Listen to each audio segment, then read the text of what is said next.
Good morning friends, मैं हूं शिव और आप देख रहे हैं एजुकेशन हब। स्वागत है आपका इस नए वीडियो में।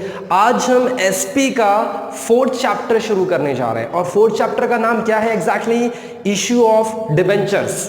सबसे पहले यहां पे वर्ड इश्यू लिखा है, इसका मतलब कंपनी यहां पे डिबेंचर्स इशू करने वाली है। इसका मतलब डिबेंचर सर्टिफिकेट इशू करेगी और उसके बदले कंपनी पैसा लेगी। मतलब एक प्रकार का लोन है जो पब्लिक से लिया जा रहा है। इसका मतलब जब भी कंपनी को पैसे की जरूरत पड़ेगी तो कंपनी डिबेंचर इशू कर भी लोन ले सकती है पब्लिक से। इसका मतलब यह है एग्जैक्टली, ठीक है। ओवरऑल डिबेंचर क्या है? Debenture is to be raise fund, मतलब ये कंपनी क्यों इशू करती है? For raising fund and then can be repaid after a long period. मतलब लंबे समय के बाद कंपनी को इसको वापस करना पड़ता है और इसके बदले कंपनी क्या देगी? वहां पे मैंने वर्ड इस्तेमाल किया है लोन। तो लोन के बदले वापस क्या दिया जाता है? रिटर्न क्या दिया जाता है? इंटरेस्ट।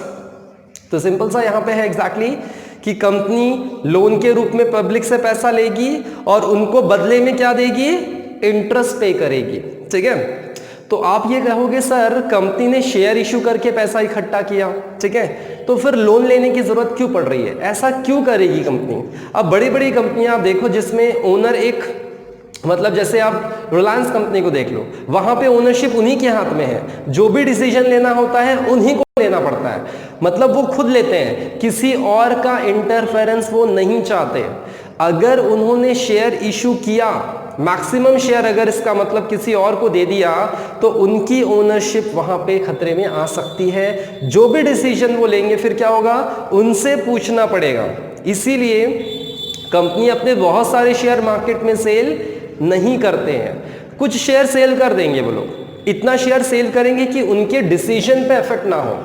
जैसे अभी रिसेंटली आपने देखा होगा फेसबुक को उन्होंने बेचा, गूगल को उन्होंने कुछ शेयर सेल किए हैं, कुछ बाहर की कंपनियां उनको उन्होंने अपने शेयर्स बेचे हैं, लेकिन वो पोर्शन बहुत कम पोर्शन था, उससे उनकी ओनरशिप पे इफेक्ट नहीं होगा। इसका मतलब जो भी डिसीजन वो लेंगे वो खुद ले सकते हैं, उसमें किसी का इंटरफेरेंस नहीं रहेगा।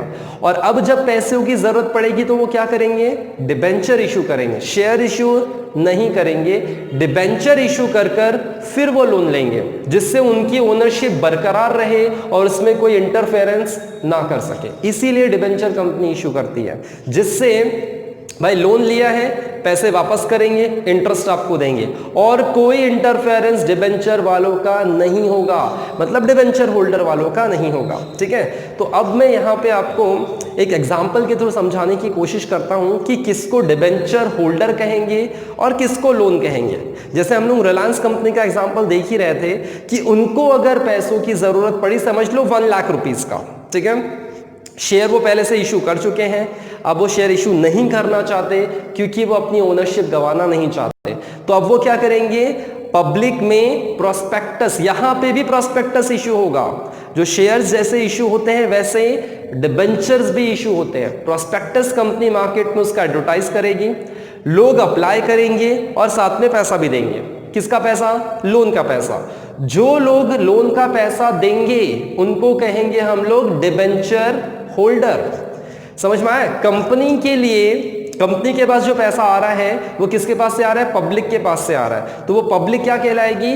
Debenture holder. और कंपनी के लिए वो डिबेंचर होल्डर क्या होंगे? क्रेडिटर्स। इसका मतलब debenture holder are the creditor of the company. They are the creditor because उन्होंने कंपनी को फंडिंग प्रोवाइड किया है, लोन दिया है। इसीलिए क्रेडिटर का वहां पे कोई भी डिसीजन मेकिंग में पावर नहीं होगा। तो ये है पॉइंट वहां पे एग्जैक्टली कि कंपनी को पैसे की जरूरत पड़ी तो कंपनी लोन के रूप में पब्लिक से पैसा ले सकती है। इसी को डिबेंचर कहा जाता है। सबसे पहले डिबेंचर समझना था, इसलिए मैं इसके ऊपर प्रेशर दे रहा हूं, क्योंकि आगे के पॉइंट तभी समझ में आएंगे जब आपको डिबेंचर समझ में आएगा, ठीक है। अब वहां पे आपको बोला जा रहा है कि कंपनी डिबेंचर कब इशू कर सकती है। वहां पे आपको 2 पॉइंट लिखे हैं। पहला क्या पॉइंट लिखा है? द कंपनी और प्रमोटर और it director has not prohibited from accessing the security market by SEBI. SEBI ने, मतलब वहां पे उनके पर कोई बंदिश नहीं होना चाहिए, प्रोहिबिशन नहीं होना चाहिए सेबी के तौर से कि हाँ भाई आप डिबेंचर या फिर शेयर इशू नहीं कर सकते। अगर ये बंदिश रहा तो फिर वो इशू नहीं कर पाएंगे। बंदिश कब होगा? सोचो, सेबी बंदिश कब करेगी? सेबी कौन है? Security exchange board of India, जो कि कंपनी के ऊपर मॉनिटरिंग करती है कि वो कुछ गलत तो नहीं कर रहे हैं। अगर उन्होंने कुछ गलत किया होगा तो वो रेस्ट्रिक्शंस लगा देंगे, भाई आप कुछ भी पैसा मार्केट से नहीं ले सकते। अगर एक बार रेस्ट्रिक्शन लग गया तो डिबेंचर इशू नहीं कर सकते। पहला पॉइंट ये, मतलब कुछ गलत किया होगा तभी रेस्ट्रिक्शन लगेगा। दूसरा आ रहा है कि कंपनी ने कभी भी किसी के पैसे डिफॉल्ट नहीं किए होंगे। डिफॉल्ट किए नहीं होंगे इसका मतलब किसी के पैसे रिटर्न करना बचा हुआ है, किसी का इंटरेस्ट का पैसा अभी तक रिपेमेंट नहीं किया, किसी का प्रिंसिपल का पैसा रिपेमेंट नहीं किया। अगर ऐसा हुआ तो भी कंपनी डिबेंचर का पैसा मार्केट से नहीं उठा पाएगी। इसका मतलब ये दो पॉइंट हैं, ये दो पॉइंट अगर हैं तो आप डिबेंचर इश्यू नहीं कर सकते। पहला था सभी से प्रोहिबिशन नहीं होना चाहिए। सेकंड वहां बोला जा रहा है कंपनी और प्रमोटर और director have not been declare wilful defaulter.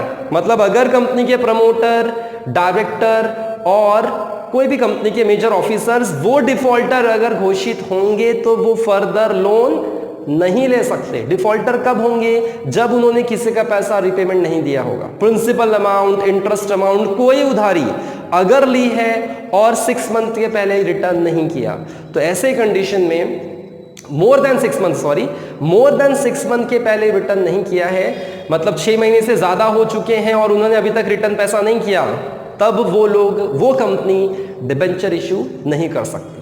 पहले ये दो पॉइंट वहां पे बताए गए हैं। अब उसके बाद आपको बोला जा रहा है कि regulation governing issue of debentures. अब ये रेगुलेशन क्या है? मतलब कुछ रूल्स रेगुलेशन होते हैं जो गवर्नमेंट ने बना के रखे हैं डिबेंचर को इशू करने के लिए, तो कंपनी को उस रूल को फॉलो करना पड़ेगा, ठीक है। और वो रूल क्या क्या है, किसने किसने बनाए? एक तो कंपनी एक्ट के रूल्स हैं। कंपनी एक्ट में जहां पे कंपनी अपने आप को रजिस्टर्ड करती है, ठीक है, तो उनके कुछ रूल्स हैं, उसके तहत रजिस्टर्ड होती है ना, तो वहां पे उनके कुछ रूल्स हैं। आरबीआई के कुछ रूल्स हैं, सेबी के कुछ रूल्स हैं, वो सभी रूल को फॉलो करने पड़ेंगे। अगर आपने नहीं किया तो आप डिबेंचर इशू नहीं कर सकते। उसमें कुछ प्रोविजंस वर्ड इस्तेमाल किया गया है, तो वो प्रोविजंस आपको फॉलो करने पड़ेंगे। तो पहला क्या आता है? एक्ट और रेगुलेशन गाइडलाइंस वहां पे आपको लिखा है और दूसरी तरफ प्रोविजन लिखा है। तो हम यहां पे पॉइंट्स पढ़ते जाएंगे, प्रोविजंस पढ़ते जाएंगे। पहले कंपनी एक्ट के रूल्स क्या है, सेक्शन उसके लिए कानूनी तौर पर धाराएं बनी है सेक्शन 71, और उसमें क्या लिखा है? कंटेन प्रोविजन, मतलब उस सेक्शन में कुछ प्रोविजंस हैं जो कंपनी को इशू करते समय फॉलो करने पड़ेंगे। वो क्या प्रोविजंस है यहां पे अभी पूरा क्लियर नहीं लिखा है, वहां पे सिर्फ सेक्शन 71 का पालन करना पड़ेगा, ये बात बोली जा रही है। उस सेक्शन 71 में क्या है वो नहीं बात लिखी है। सेकंड पॉइंट क्या लिखा है कि रूल फॉलो करना, बस इतना लिखा, राइट? तो आपको वैसा ही लिखना है। सेकंड पॉइंट क्या लिखा है? कंपनी अगर वो शेयर कैपिटल और डिबेंचर के तहत अगर वो फॉर्म हो रही है तो उनके लिए रूल लगेगा, रूल नंबर 18, जो कि 2014 के हिसाब से जो बदल कर कंपनी एक्ट आया था उसके हिसाब से रूल क्या है। मतलब 2013 में अगर कोई रजिस्टर्ड होगी तो उसके लिए वो रूल होगा, 2014 में अगर कोई रजिस्टर्ड होगा तो इनके लिए रूल क्या है, उसमें भी कुछ प्रोविजंस हैं, वो उनको फॉलो करने पड़ेंगे, ठीक है। फिर सेबी के भी वहां पे कुछ रूल्स रेगुलेशंस है, वो उन्होंने देके रखा है। सेबी क्या कहती है? इशू करने के लिए और लिस्टिंग करने के लिए, जो भी आप इशू करना चाहते हैं शेयर्स, डिबेंचर्स, उसके लिए रेगुलेशन 2008 में बने हैं। वो रेगुलेशंस में प्रोविजंस क्या लिखा है कि cover provision for issuing and listing of debentures, मतलब उन्होंने क्लियरली लिख दिया है आप शेयर इशू करना चाहते हो, आप डिबेंचर इशू करना चाहते हो, आप कन्वर्टेबल हो चाहे नॉन कन्वर्टेबल हो, पार्शियल हो चाहे नॉट पार्शियल हो, तो ऐसे टाइप के अगर आप इशू करना चाहते हो तो आपको कुछ प्रोविजंस जो कवर हैं वो फॉलो करने पड़ेंगे। चाहे आप पब्लिक ऑफर करना चाहते हो, चाहे आप प्राइवेट प्लेसमेंट करना चाहते हो, कोई भी आप चीजें करो, आपको उन सब बातों को डिस्क्लोज करना जरूरी है। डिस्क्लोजर वहां पे रिक्वायरमेंट पे है, मतलब आपको बताना होगा सबको, गवर्नमेंट को पहले इन्फॉर्म करना होगा, सेबी को आपको इन्फॉर्म करना होगा, हमको मतलब अकाउंटिंग करते समय डिस्क्लोजर रिक्वायरमेंट पूरी करनी होगी, तो वहां पे डिस्क्लोज करने बोल रहे हैं, सेबी ये कहता है। फिर फोर्थ पॉइंट क्या कहता है सेबी का ही फोर्थ पॉइंट है वहां पे कि issue of capital and disclosure, यहां पे भी वही बोला है कि आपको इशू करते समय 2009 में उन्होंने जो रूल निकाला था उसमें उन्होंने बोला है कि आपको डिस्क्लोजर तो देना ही पड़ेगा अपने डिबेंचर इशू करने के लिए, चाहे वो कन्वर्टेबल हो, पार्टली हो, फुल्ली हो, किसी भी प्रकार के हो, आपको डिस्क्लोजर देना ही पड़ेगा। डिस्क्लोजर मतलब मैंने बताया आपको कि आपको सारी बातें ट्रांसपेरेंसी के साथ सबके सामने रखनी पड़ेगी, सबको बताना होगा कि हमने इतना लोन लिया है, इतना डेब्ट कंपनी के ऊपर ऑलरेडी है, इस तरह से आपको सारी बातें डिस्क्लोज करनी पड़ेगी accounts to notes to accounts में, ठीक है। फिफ्थ पॉइंट क्या कहता है, सेबी का ही है वो भी।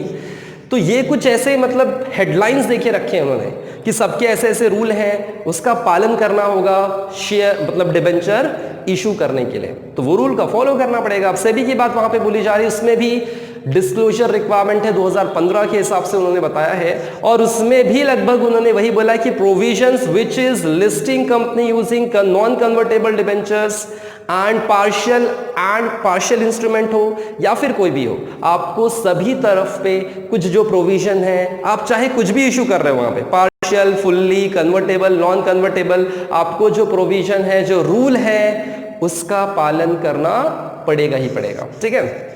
और आरबीआई की गाइडलाइंस क्या कहती है, लास्ट पॉइंट, आरबीआई कहता है मीन फॉर द बैंक, ये बैंकों के लिए बनाया गया है, which is raise capital by issuing non equity instrument. Equity के अलावा अगर वो इशू करते तो उनके लिए कुछ रूल्स रेगुलेशन बनाए गए हैं, ठीक है।